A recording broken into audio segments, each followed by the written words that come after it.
everyone. Welcome to today's live broadcast, Measurement Assurance for Tissue Engineering and Regenerative Medicine.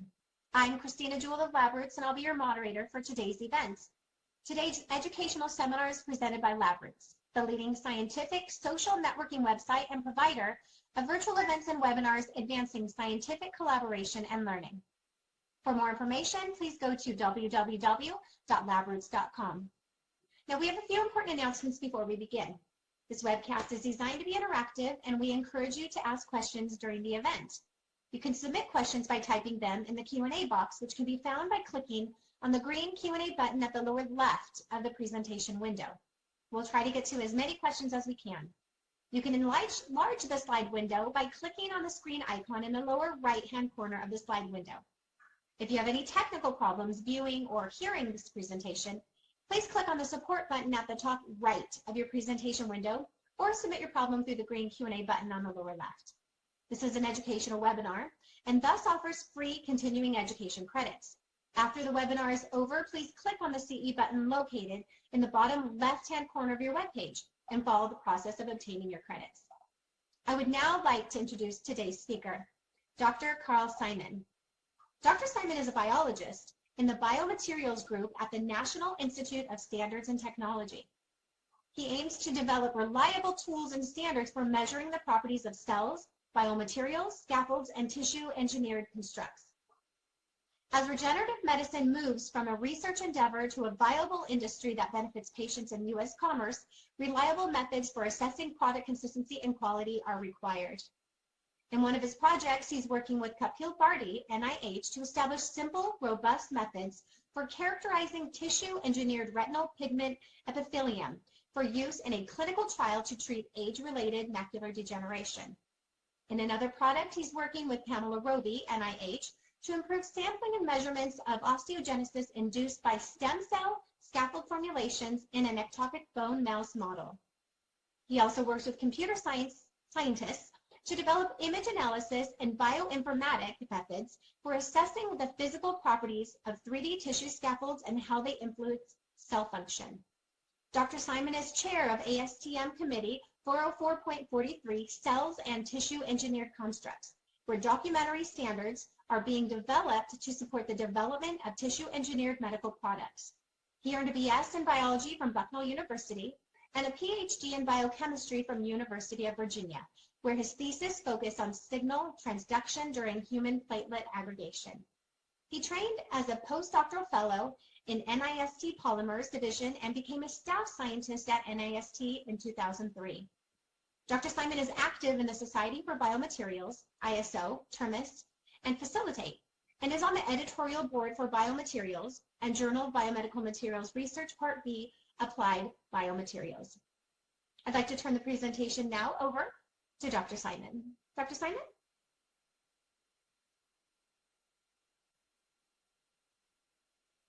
Thank you. Thanks to Labroots, thanks to Sarvi and Christina for this opportunity to talk about measurement assurance.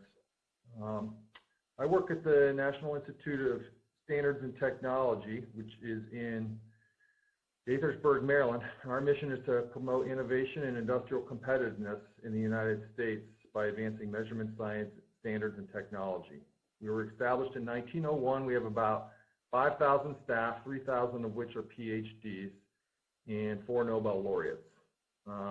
This is a view of the campus from the air, and the yellow outline is an outline of the campus, and it's about 2 miles across and about a 6-mile perimeter. The road on the right there is 270, if you're familiar with Route 270. We're about 20 miles north of Washington, D.C. Our budget last year was about $1 billion, and we were established by Congress in 1901. So a quick outline. Basically, I'm going to cover the concepts of metrology through the lens of tissue engineering and regenerative medicine.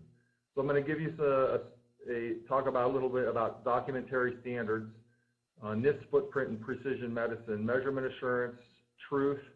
I'm going to talk about an interlaboratory study a colleague of mine did, and then I'm going to talk about a Measurand chart.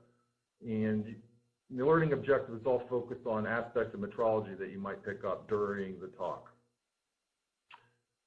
So since this is a precision medicine webinar, I wanted to talk briefly about NIST's footprint here. So for precision medicine to work, whereby new diagnostics and precision guided therapies will come to market, we're going to need good measurements that are accurate and reproducible. The key to precision medicine is going to be sound data for robust clinical decision making.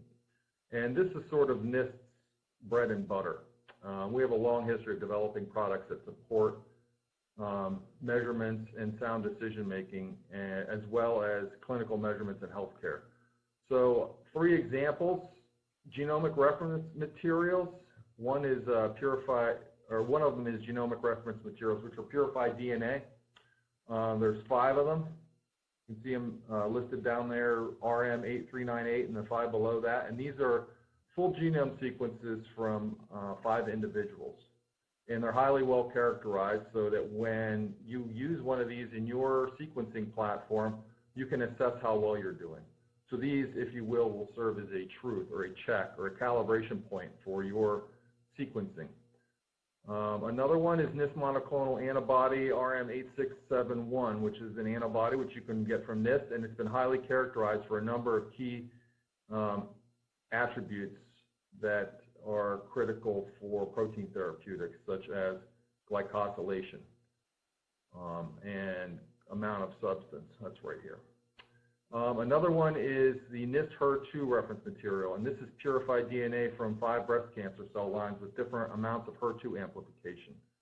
And again, you would use these if you're making measurements of HER2 to make a clinical decision. Obviously, HER2 is a good one to focus on because it was one of the first precision medicine products where you had a diagnostic kit accompanying a treatment. And if you want to know how well you're measuring HER2 copy number, you can run your test on the NIST reference material to get a sense of how well you're performing. So those are some basic products that NIST has developed to benefit healthcare in the precision medicine area. So I'm going to back up a little and talk more broadly and generally about measurement science and metrology. So why do we collect data? Why do research? Why conduct an experiment? The number one commonality is you want to make some comparisons. You want to make a decision. So you want to collect data and compare things and then make a decision about a course of action. So how do you assure that your data are reliable, that they're trustworthy, and they're suitable for their use? That's what metrology is. How do you do that? How do you assure that? So I'm going to talk about biological measurements, how to make these more quantitative and reliable in terms of regenerative medicine and tissue engineering. So generally speaking, there's been quite a bit of concern over irreproducibility in biological measurements. There's some headlines here you can see. Bayer reported this landmark paper in 2011 where they were only able to reproduce 21% of the literature experiments that they had tested for drug leads. And then another team down there on the bottom left found that they could only confirm results in 11% of studies. I think some of that work was from Amgen. And there's other ones on the right there. So there's this general concern about the lack of reproducibility in biological measurements. It sort of underpins NIST's work here and will be key to overcome for precision medicine. So when you talk about precision medicine, regenerative medicine frequently comes up, which is why there's a regenerative medicine track here, I think. And in many precision medicine symposia, you'll find there's a regenerative medicine track. And that's generally because regenerative medicine includes using cells or autologous cell therapies when developing a therapeutic, so where you're going to use somebody's cells and you're going to modify them somehow and then use them to treat that person. This is an overview, if you will, of the evolution of medicine, starting with surgery, then small molecule drugs, then devices, and then protein therapeutics, which sort of started in the 80s, and now we have cell therapy and gene therapy. There's been a lot of work in gene therapy, and I think one product has come to market, and then in cell therapy, depending on who you talk to, maybe 30 products have come to market. And this is an exciting area because in a cell therapy or a regenerative medicine approach, you're typically treating the root cause of a disease or a pathology or trauma, not a symptom, because you're trying to repair the tissue that's faulty.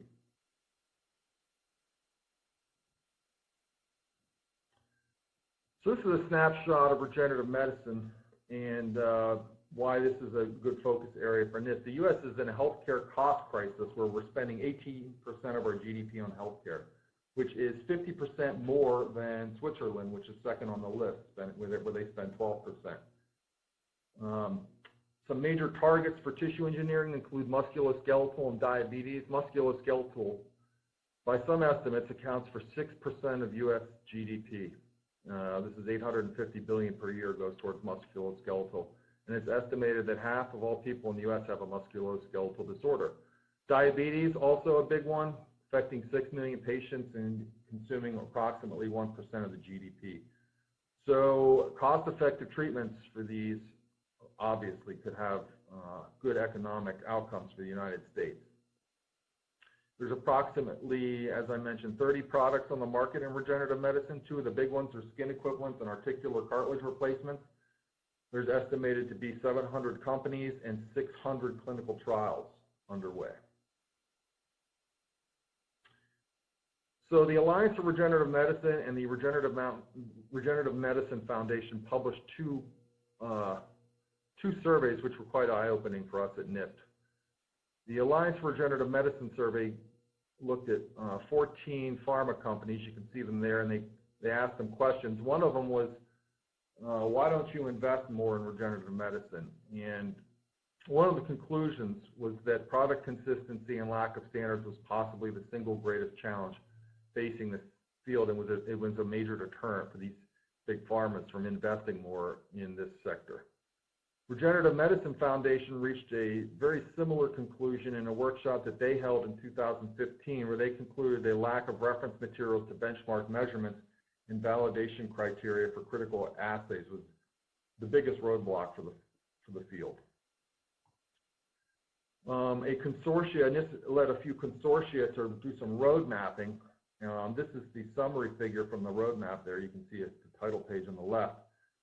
You can see control technologies, cell attribute testing, measurement technologies, standardization, regulatory support. These made it onto the front summary figure of the report. Again, highlighting how this is essential to the success for regenerative medicine is better measurements and measurement infrastructure. So I want to talk now about documentary standards, where these fit in. There's a lot of organizations involved in developing documentary standards. I'm personally involved in many of them. ASTM and ISO, I keep an eye on USP, I keep an eye on BIPM. I already mentioned Alliance for Regenerative Medicine, they're involved, although they're not a standards development organization. I've been involved with HESI, I keep an eye on FACT, so I try to keep an eye on all these, make sure we don't have overlap in things that are happening, as well as my colleagues do the same, where we try to avoid overlap and duplication and streamline activities in these. I'm going to focus now on what we typically mean when we say standards. It can mean different things to different people. So we typically mean documentary standards, which are written documents. They're typically 10 pages long, but they can be longer or shorter. They're written by working groups of subject matter experts in a standards development organization, an SDO, if you will.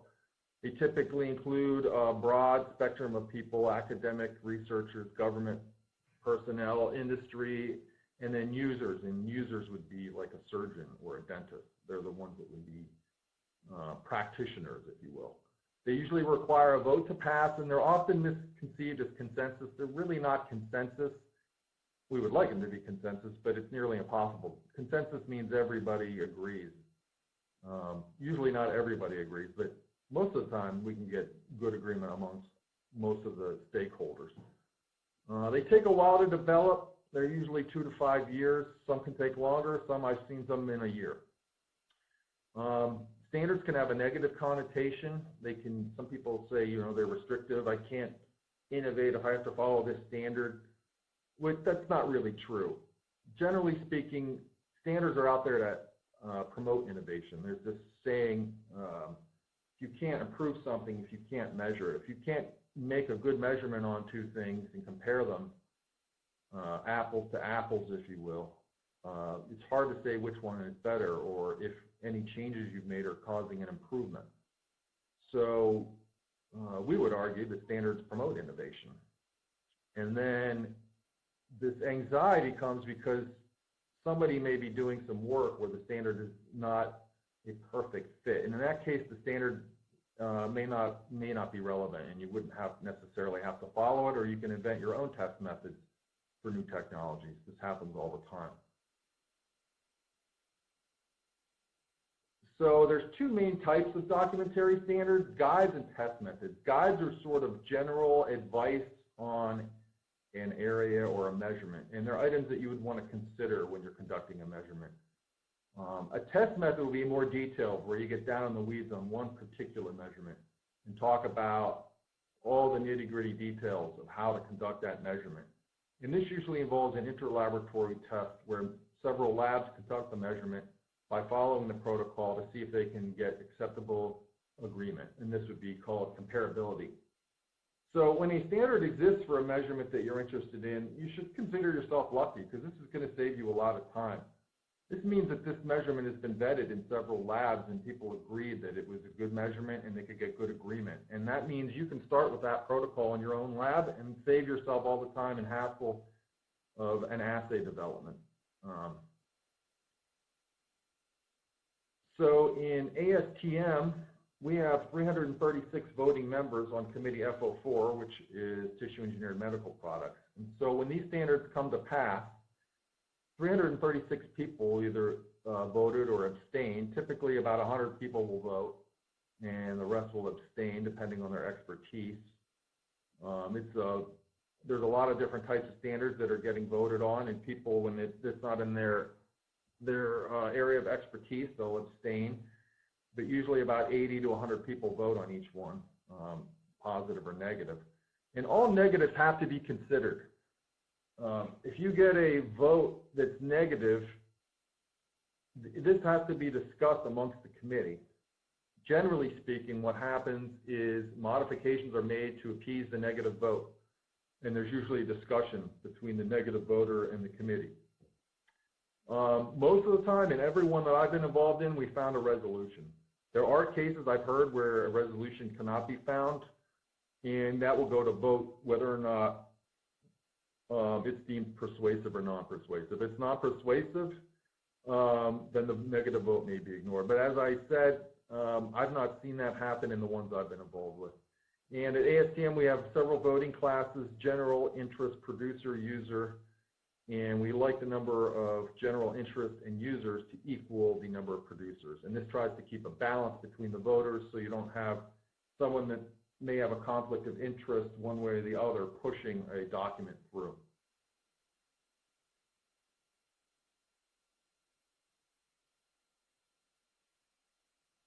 This is the portfolio of standards in ASTM FO443, cells and tissue engineered. You can skim over a few of the titles there. You can see one down, number 4, Standard Guide for Quantitating Cell Viability within Biomaterial Scaffolds. That one just came up for renewal. You can see we have a couple down there on the bottom that are under development. These are living documents. They're renewed by vote every 5 years, and they're withdrawn when they become obsolete or displaced by better technology, and they can be revised at any time, followed by a vote. I'm going to zoom in on that 2739. We just renewed that one last year. It's about 7 pages, covers about 20 methods for measuring cell viability. It gives a brief discussion of each of the principles of the measurements and their assumptions, and highlights a number of known issues. Usually we give a few recommendations and tips for each of the measurements. And as a novice, this is a great starting place. If you have a medical product, a regenerative medicine product, you want to measure toxicity, you want to measure cell adhesion, you want to measure viability in your scaffold. These are good starting place to measure these cell viability measurements. Get an overview of what's out there. And the advantage is that this has been vetted by a working group of experts and voted on. You could get a review from the literature, which could also be helpful, but the ASTM standards or ISO standards or wherever you might find your standards on a particular topic have been vetted by a working group, which makes them more reliable. If you're an expert, they may not be of great use to you, but they do provide a credible overview of viability measurements, and it gives you confidence that you're aware of what you think you're aware of. Because if you read the document and it's boring to you and you know everything in the document, then that's good. That means you knew everything that committee knew or thought was important enough to put in that document, and that gives you confidence moving forward. You can also use it as a citation when you're filing your review to FDA. So now I'm going to get a bit more philosophical and talk about measurement assurance. So assurance is a state of being certain about something, and measurement assurance, as would follow, is a process to ensure that you have confidence in your measurements. When you measure something, what you're measuring is typically called the measurand. You can see that down the page there. And the definition is the quantity intended to be measured. And that is, the word intended is interesting because that's intentional, because there's a lot of artifacts in making a measurement. You can be confused and misled by your measurement through false positives or through false negatives. So you may not be measuring what you think you're measuring, and that's why the word intended is used in that definition. An example would mean that you want to measure the potency of a cell therapy product. You might measure cell viability because you're saying cell viability is related to the potency. You might measure tryptan blue exclusion, which is a measure of cell membrane leakiness, and you might find that the results don't correlate with potency. This could happen for a number of reasons. It may be that the membrane leakiness is a late-stage indicator of viability, and maybe the cells are losing their potency earlier in the death process. Or maybe live cells aren't required for your mechanism of action. Maybe injecting the cells causes an immune response, which mediates the mechanism of action for your regenerative medicine product. And I mention these two because these ones come up in our conversations all the time when we talk about cell therapy products and regenerative medicine and tissue engineering. Trying to figure out what it is you're measuring and what are the false positives and what are the false negatives and what are the assumptions associated with your measurement. So that's where this word intended comes from, the quantity intended to be measured. So the BIPM has published the Vocabulaire International de Métrologie, which is written in Paris. It's an international committee, and my colleague has taken three definitions from this, Mark Sallet, and he calls these the three-legged stool of metrology: uncertainty, traceability, and validation. So uncertainty is the dispersion of your measurement results.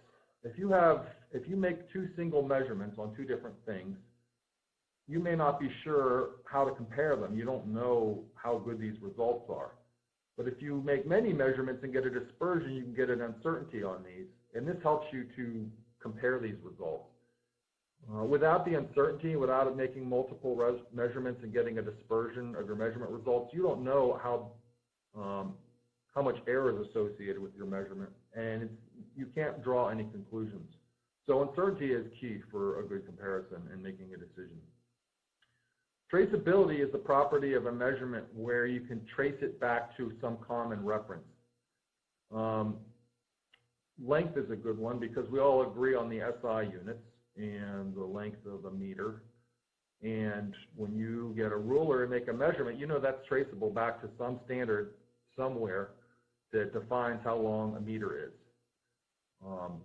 There's a picture there of the US meter 27, which was made in Paris and given to the US in 1893 and served as the official US meter from 1893 to 1960. Of course, we don't use that anymore. We have other ways to define what a meter is, but it's an interesting artifact. Validation is the provision of objective evidence that a measurement is adequate for its intended use. So does it work for what you need it to work for? In the picture there, you can see the lumberjack trying to cut down a tree with a kitty cat, which doesn't work, but the chainsaw works. That's sort of a comical view of validation. Some other key terms or lingo is fit for purpose. Quality systems are focused on validation. And validation helps you to identify critical parameters to control. So validation would be when you conduct extra measurements or collect information, other information to determine whether or not the information that you've gathered is what you think it is. So running controls, for example, is a good way to validate your results. So I want to talk about a couple measurement assurance success stories. One is cholesterol. It was discovered that cholesterol correlated with heart disease, and so people became interested in measuring this as a clinical indicator. You can see on the left there that we had a lot of false positives and negatives leading to wasted money and people having heart attacks. Then we began developing reference materials. First, a pure cholesterol reference material. This is in 67.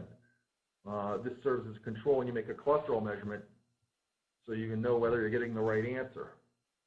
Then we realized that serum interferes with the cholesterol measurement. So another reference material was issued, which is cholesterol in serum. That's because when you measure cholesterol in serum, the proteins get in the way of the measurement, and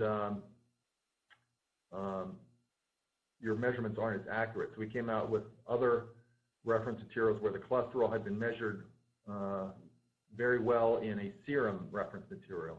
And over the years, this has led to a reduction in the number of false positives and false negatives, and we have greater confidence in our measurements of cholesterol now, which has led to a lot of savings and quality of life improvement for the U.S. and the world.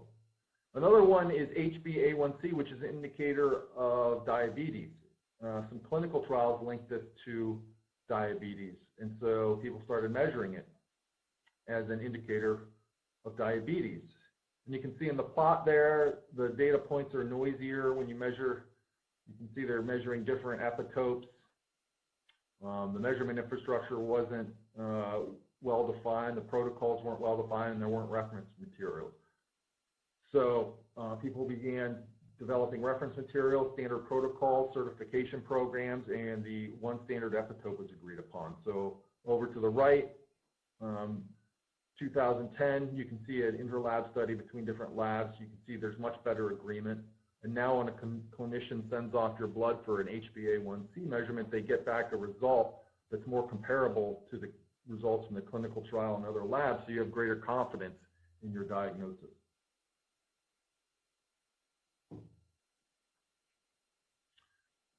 So we ran a workshop at NIST 2015 with the number of regenerative medicine stakeholders, and we came up with this wheel. Originally it was a brick wall, but we changed it to a wheel. And it's sort of, each one of the spokes on this wheel, or each one of those little blue circles, is a reference, is a measurement assurance strategy. I'm not going to go through all of them, but if you look at some of them, you can see reference material, which I talked about. I don't think we've touched on any of the other ones in there. Increasing N, increasing replicants is a good way of your measurements, is a good way to improve confidence. Automation versus having humans conduct processes. Automation can improve precision, so you get better results. Process controls are steps and things you measure during your measurement to make sure things are working. Like if you lift cells off of a plate, maybe you look at them in the microscope to make sure that all the cells are lifted off. That would be sort of a process control. Performance specifications, establishing those for your measurements. So if I measure a background and I don't get 0.05 on my plate reader, or within some range around 0.05, then I know something's wrong. That would be a process control or performance specification. So if you don't get a good background signal, too high or it's too low, maybe the light source is wearing out, maybe your plate's misaligned. These are specifications to help you determine whether to keep or use your data. Interlaboratory study, we discussed a little bit, and this is when you pass out samples amongst labs and assess how comparable your results can be. When you have all these together, or not necessarily all of them, but when you have a good measurement, then you can get a protocol that can be validated, and you can see that arrow pointing down to the bottom leads to a documentary standard. That's where standards come in, and that would be after some of this hard work has been done up front to improve the quality of an assay so that you can get a documentary standard. You can see that in the flow chart, you don't necessarily need a documentary standard. You can go from a validated protocol over to the right there, which would make making your decision. The documentary standard would be more if you want to help a community. So a community like regenerative medicine, where people are all struggling with a similar topic, the documentary standard could help the other stakeholders in this space.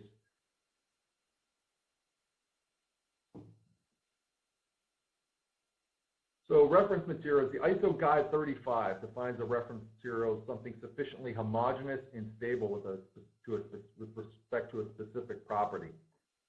Homogeneous and stable are key, meaning homogeneous meaning it has the different lots and different batches within a lot all are the same. And then stable means it doesn't change over time. So you make a batch of reference material, whether it's the genomic DNA that I mentioned before, or it's the antibody reference material, it's stable over a specified time so that when you pull one off the shelf, you can get a similar result over time.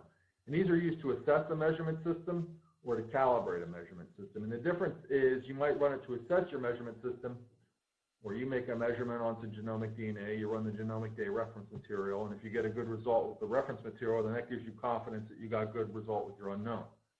For a calibration process would mean you have a device and you run the reference material, and then you adjust the knobs on your device to make it give you the right answer, whatever you think the reference material should be. So those are two classic ways that reference materials have been used. And they're not quite a magic bullet, but a lot of people call them a magic bullet. They're one of the most common tools for improving confidence in measurement. They're obviously definitely not a magic bullet, but if you wanted to call any of the measurement assurance strategies a magic bullet, that might be it. I mean, it's the best one of them all. And that's generally the most commonly used one and the one people go to first. So I'm going to talk about the reference materials for measuring lead, just because these ones are easy to conceptualize as compared to cell measurement, which are a little more sticky, a little more confusing. So NIST RM 1643, trace elements in water. Over on the right there, you can see that table of all the trace elements that are measured in this. And this is a little vial of water, and it's certified for a composition of these different elements. Lead is obviously of interest due to its toxicity. NIST has 73 different reference materials for measuring lead.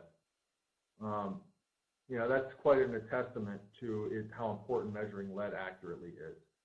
And you can see some of the different ones. Rice flour, certified for amount of lead. Solder, lead paint. You can see lead paint of different colors. This is because each one of these interferes with your measurement. Measuring lead in rice flour is not the same as measuring lead in water. The rice flour interferes with your lead measurement. So if you're going to measure it in flour, having a reference material that's been characterized for lead in flour is useful, because the artifacts that you get from measuring in flour will be different than the artifacts you get from measuring it in water. So the matrix interferes, and we saw the same thing when I was talking about cholesterol a few slides back with the different cholesterol reference materials. So for the regenerative medicine field, there's been discussion of using cells as reference materials, which you know is a tall order. I just talked about lead. Several slides back, I mentioned the NIST protein, the antibody reference material. Now we're talking about cells. Lead is obviously more simple than a protein. A protein is composed of hundreds of amino acids. You can have post-translational modifications. The structure can change. There can be different isoforms of it. With cells, you're talking about thousands of different small molecules and proteins and lipids and nucleic acids, and all bundled up in a membrane, and the cells may vary from one to the other. So the suitability as a reference material becomes more challenging when you talk about cells. Remember, homogeneous and stable. Cells are certainly not going to be as homogeneous as the lead sample, so that may present challenges. To use cells as a reference material, you need a stable and homogeneous source of cells, and you need good ways to characterize the cells, which we don't really have right now. Errors on cell counting are about 30% right now. Measurements of cell morphology can't really be done comparably. You might be able to get consistent results in one lab, but getting good comparative results of cell shape and from different labs really isn't achievable right now. The errors are around 100% or more. And similarly with flow cytometry, which is a common way that cells are characterized. You pass around a vial of cells and do a flow cytometry measurement, you might get an error of 100% between the cells. This is an example of some variability in a cell counting system. They compared a culture counter, which is the impedance-based system, a hemocytometer, and one of these things where it takes pictures of cells in a flow chamber and counts nuclei. I think it's either a bicell or a countess in this particular paper. And you can see there at that middle range concentration, there's a range of values of about 40%. It may not seem like a lot, but if you're trying to dose a patient and your error on your dose is 40%, that is going to be troublesome, because if you're trying to achieve a positive outcome in a human clinical trial with an experimental cell therapy and your dose has a 40% error on it, that uncertainty gets propagated through the entire clinical trial, making it very difficult to detect a significant outcome at the end. This is an example of a cell as a reference material issued by USP. They overcame the stability issue by freeze drying and fixing the cells. In this case, they took CD34 positive cells and fixed and lyophilized them. They used them in a flow cytometry measurement, where you're going to add an antibody and do a measurement of CD34 expression. And when they passed it around amongst 16 labs, you can see there in the label there on the bottom, the red square or rectangle, the range that you should get is 16 to 34 CD34 positive cells per microliter. And you can see that's quite a large range. That's a range of 72%. I spoke with them, and that's the standard deviation. So it's basically 25 plus or minus 9. And that's the best we can do right now.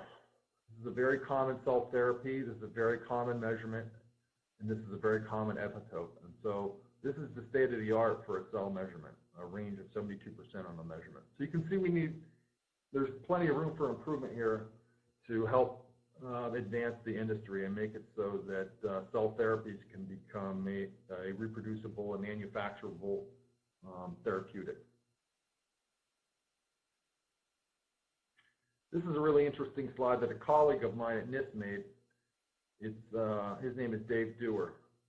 The BIPM, this outfit in Paris that organizes interlaboratory studies, he went through all the interlaboratory data that he knew of and made this chart of the variability in the measurement by class of measurement. So the y-axis is the uncertainty, and the x-axis are the different classes of measurement. Now, all the way on the left there, you can see a length measurement.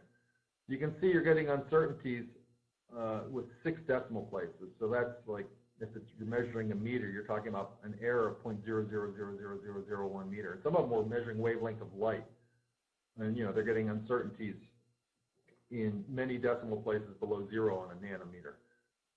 For mass and temperature, the next two, you can see those are all below 0.001. All the way on the right there, you can see biologic measurement, and all they've done for those so far in this community is a PCR measurement, where they pass around a standard, a PCR standard, and make a measurement in different labs. You can see number of measurements across the bottom there. There's been 72 length measurements and 4 biologic measurements. And with these 4 PCR measurements, the errors are around 100%. So you can see biologic measurements are well behind the physical and chemical and inorganic measurements. So this sort of puts in perspective of where we are measurement-wise, and why bringing cell therapy products and biologics to market is hard, because the measurement infrastructure is not as mature as it needs to be. I'm going to get a little more philosophical and talk about truth. So when talking about truth, I found that it's most satisfying if you just accept the fact that you don't know anything with absolute certainty. There may be a truth, but as a mortal, you can't be aware of the truth.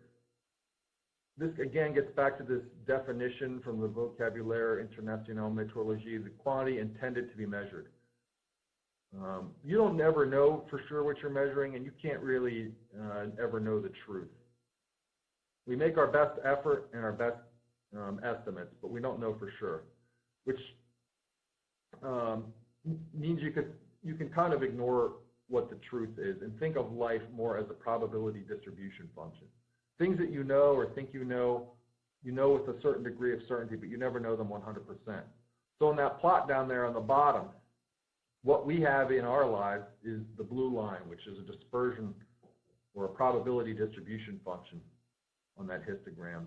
The red line's the true value. You don't know where the true value lies. It might be right in the middle of your measurements, or it might be well off, and you might be way out off the ballpark. You don't really know. And this is a head game you can play with yourself. Take something simple that you think you know and ask yourself, how do you know for sure that you know it? So what day is today? Is it February 22nd? Is it February 23rd? You may have looked at the calendar, but there could be a misprint. Your phone might tell you the day, but there could be a computer glitch. Your mom might have told you, but maybe your mom's calendar is incorrect. Maybe you went on the NIST website, but maybe the NIST website got hacked. Maybe you've been tracking the days on your own on your wall with a crayon, or maybe you missed a day. So no matter how sure of something you may be, there's always a chance that you're incorrect or that your data are incorrect or misleading you. And you know, the trump card is always you could be hallucinating. So I know that's a bit philosophical, but it makes measurement science more digestible if you accept that.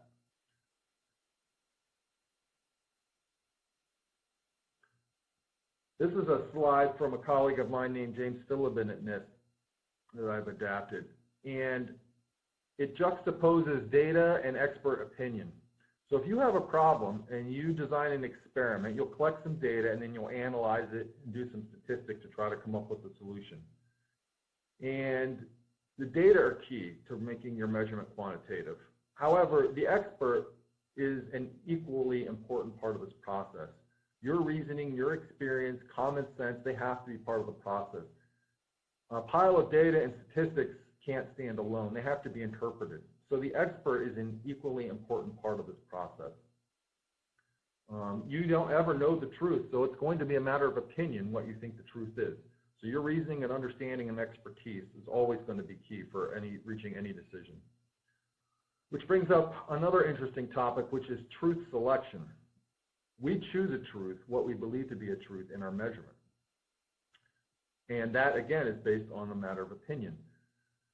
A good example is the length measurement. You could use a ruler to make a measurement of a millimeter, or you could use an interferometer. Now, we all have rulers at home, and we use rulers, and rulers are actually calibrated by interferometers. But the measurement community has made it very clear, and I don't think there's much dispute, that an interferometer is a much better way to measure a distance than a ruler. It's more accurate and reproducible and precise. An interferometer, you can see that little diagram on the right there. You shine a laser, and it goes through a mirror where the beam gets split, and it bounces off two more mirrors, and they recombine. And when the light recombines, you get an interference pattern. And if you move one of those reflecting mirrors a little teensy bit, that interference pattern shifts, which makes this a very sensitive way to measure distance. You can measure nanometers this way. And in fact, many stage micrometers for microscopes and rulers are calibrated this way, using a laser interferometer. So why is a laser interferometer chosen? There is no authority that can prove definitively that interferometers are the best way. You might be able to find exceptions where a ruler is better. But generally speaking, experts agree that the interferometer is a better way to go. So my point being is that reasoning and thought and the expert opinion have to come into the decisions. So reasons for selecting a ground truth. One is there's a definitive test, and this is the case I just told you about with the interferometer. It's widely agreed that an interferometer is a better way of making a length measurement, so we use interferometers. In a drug manufacturing case, the tests that are used to characterize the clinical trial product and the clinical trial batches that are banked during the clinical trial are used to assess future batches. So with a cell therapy product, it goes into the patient, you collect data, then future batches of cell therapy product that are manufactured are compared back to that starting batch that were used in the clinical trial. So the clinical trial data becomes the definition of the truth for this case. When we don't have a definitive test, we may look for agreement between multiple methods. Sometimes this is called orthogonal measurements. Let's say you do a web search. It's often a good recommendation to consult several sources to confirm your findings. You wouldn't just want to go to one website and reach a decision. If you're measuring cell viability, you might want to use two different tests, a trypan blue exclusion, which measures membrane leakiness, and an MTT assay, which measures metabolic activity. That would improve your confidence. And cell viability is a case where we don't have a definitive method for defining what cell viability is. So using two tests is not a bad idea. Personal experience may come into it. You might use a measurement that you're most familiar with. You might go to a web search. You might rely more heavily on one website or another because maybe you have a friend that works there and you know they do good work from your discussions with that person. In cell viability, you might have more experience with MTT. Maybe you've been running it for 10 years, so you trust it more than a trypan blue exclusion test. This is another way that truth is selected. History. You may have collected a lot of data over a long period of time, and that has become your truth. If you buy a new device, you might not trust it until you get used to it. You might use your old device and compare the new device to that. And then visual. Visual measurements are very important. As humans, we're very visually oriented. The term ground truth comes from verification of satellite imagery, where people were physically sent to the ground to a particular location to confirm what was there. You know, maybe they saw a tree in the satellite image, so people were sent to the ground to visually confirm. As humans, we like to see. It's our favorite sense. And when you're doing a decision and you've collected data, it's always got to be absorbed, and absorbing it into your conscience through your eyes is the most common way. We love to make PowerPoint slides like we're doing right now. We like graphs, and we like the computer monitor. We like reading. Hearing is probably second for us. I'm talking to you as well. So looking and seeing. Touch, you know, you might feel your incubator to make sure it's on. That's a little measurement you just made. Smell, if a deer sees you, they might look at you and say, oh, I think I see some, but if they smell you, they're downwind from you, they'll run. They don't need to see you. Deer, they trust their nose. Taste, I went to the Turkey Hill factory where they make ice cream in Pennsylvania, and they had a taster there who's their QC. So taste is their ground truth for ice cream manufacturing. They have tasters, and every batch that comes off their line, somebody's got to stick a spoon in one of those and taste it. That's how they know it's good.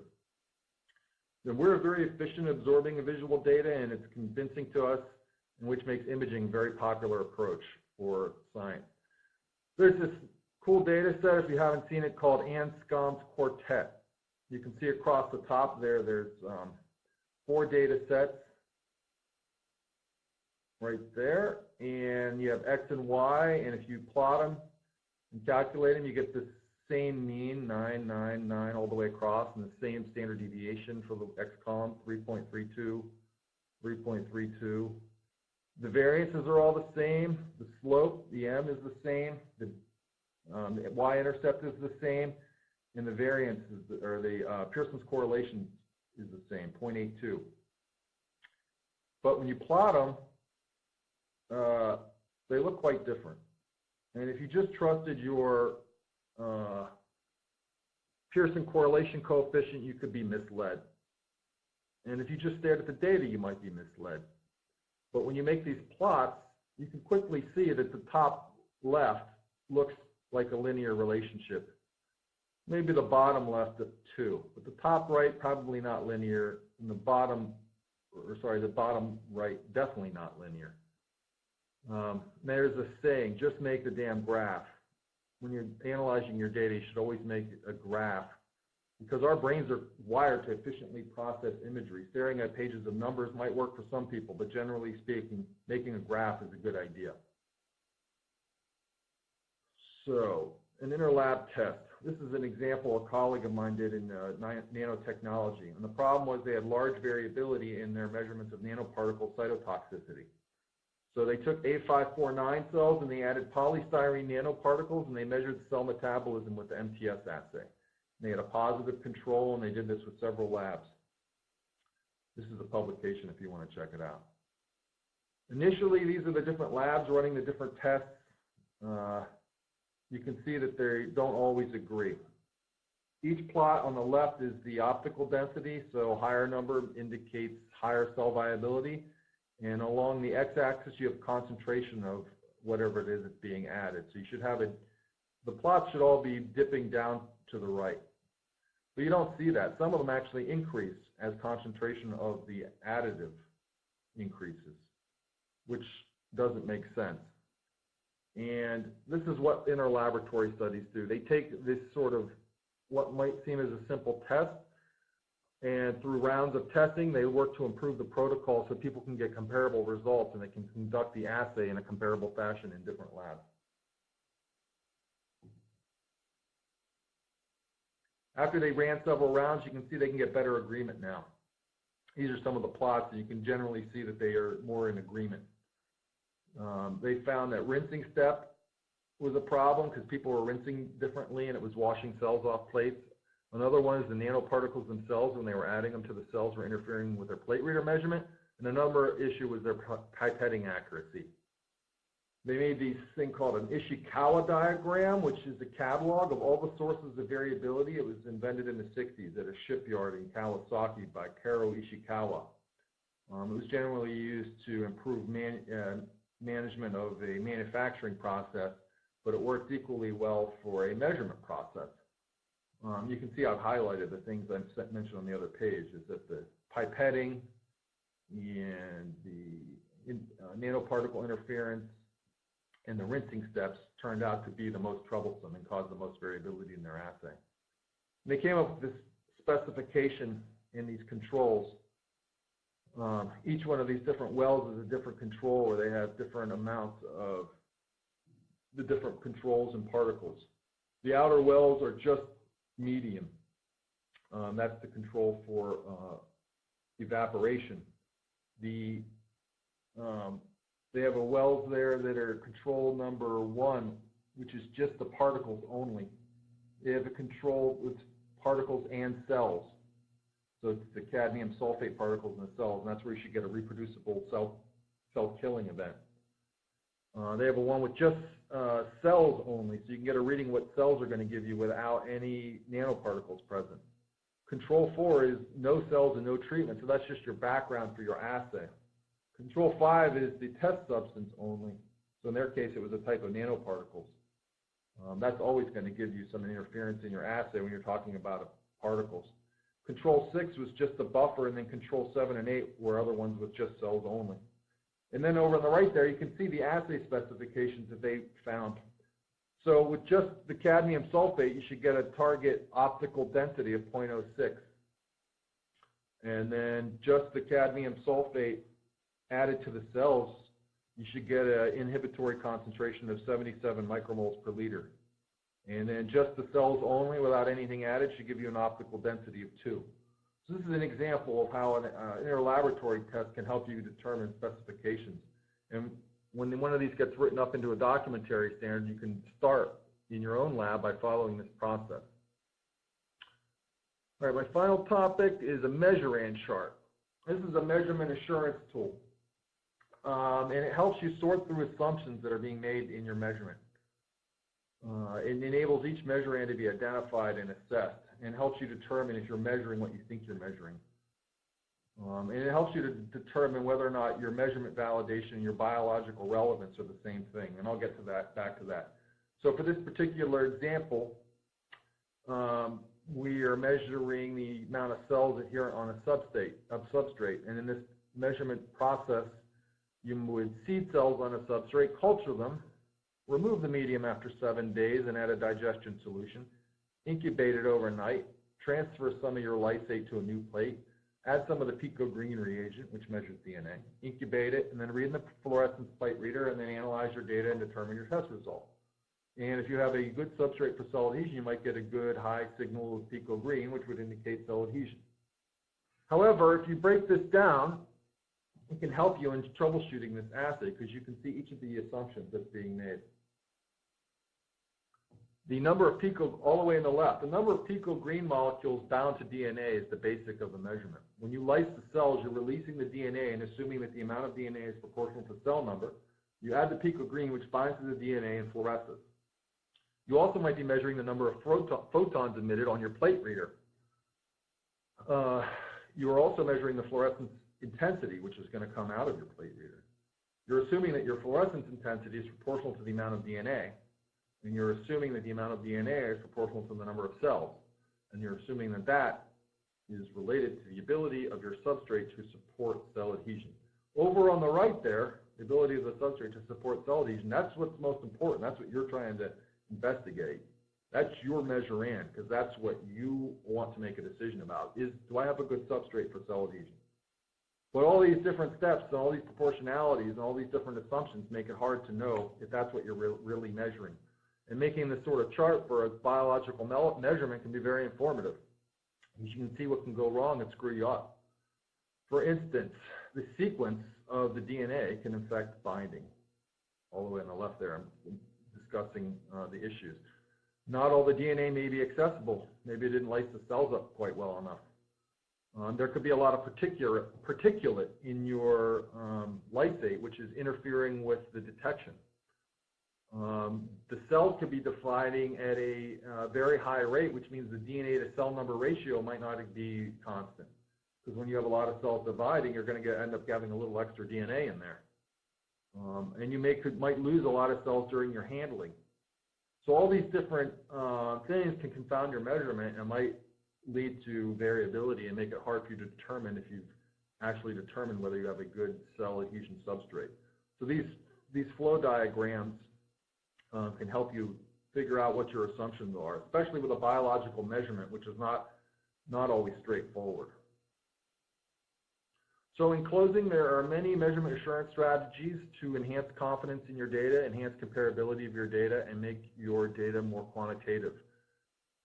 And all these can help you to make better decisions. So thanks for your attention. Thanks to Dave Dewar and Mark Sallet for a lot of input. And my contact information is there if anyone wants to contact me. Thank you.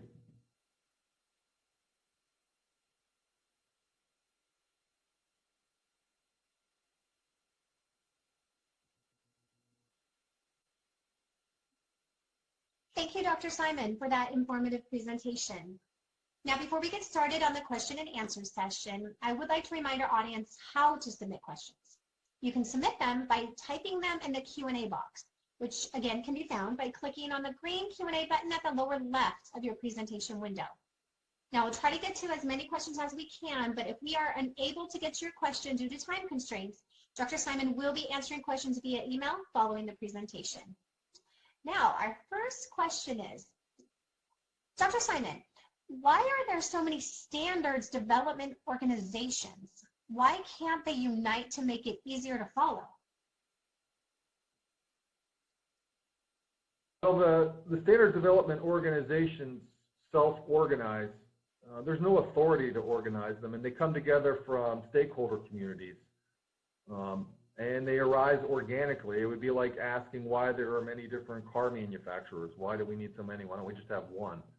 So these different standards development organizations arise in different fields to serve their stakeholder community. I know we work very hard in regenerative medicine to try to stay informed of what's happening. I have many colleagues in my group that are active in other organizations, and we give each other updates. I pay attention to all the emails from the other groups and the summaries, so I can stay informed. As I mentioned, the FACT and the ISO and the BIPM, I try to keep an eye on all those. I may not be as active in them, but we try to keep an eye on what's going on to avoid overlap. And then when we see overlap, we talk and figure out how to work together. So I hope that answers your question.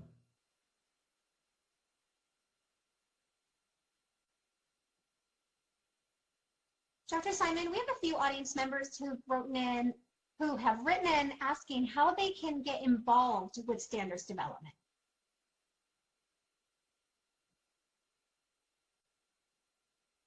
Well, each organization has its own policy.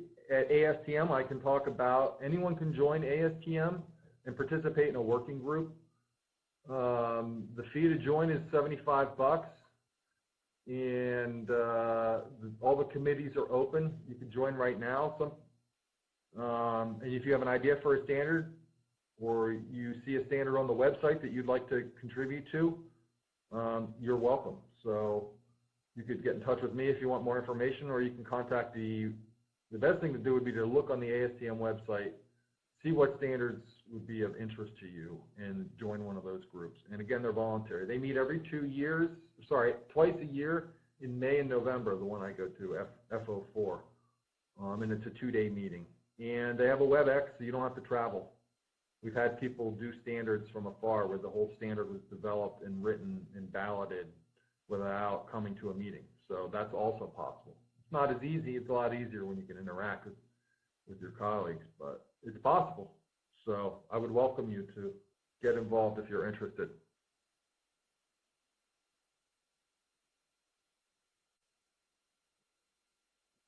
Thank you, Dr. Simon, for that information. Now we have time for one last question. When will regenerative medicine become a reality?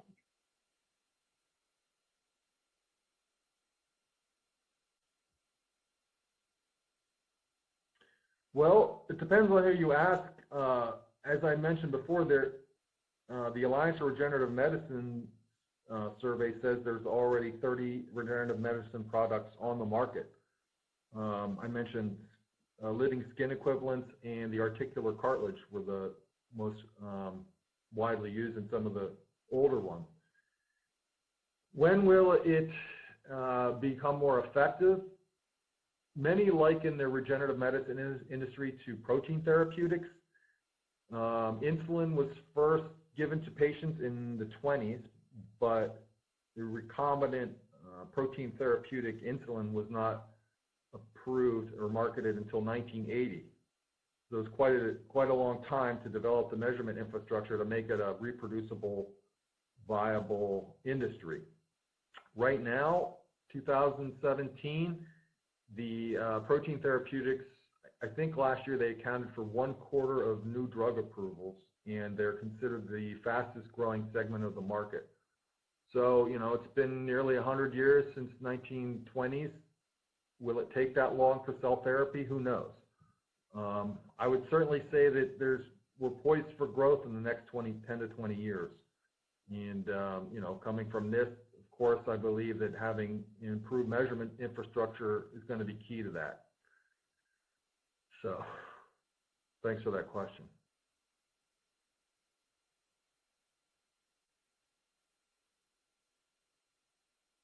I would like to once again thank Dr. Carl Simon for his presentation. Dr. Simon, do you have any final comments for our audience?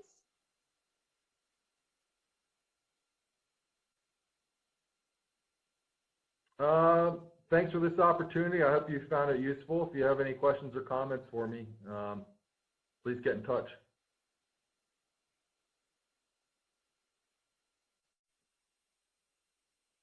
Thank you, Dr. Simon. I would also like to thank our sponsor, Labroots, for making today's educational webcast possible. Today's webcast will be available for on-demand viewing through May 22nd, 2017. You will receive an email from Labroots alerting you when this webcast will be available for replay. We invite you to forward that announcement to your colleagues who may have missed today's live event. Thank you for joining us, and we hope to see you next time. Goodbye.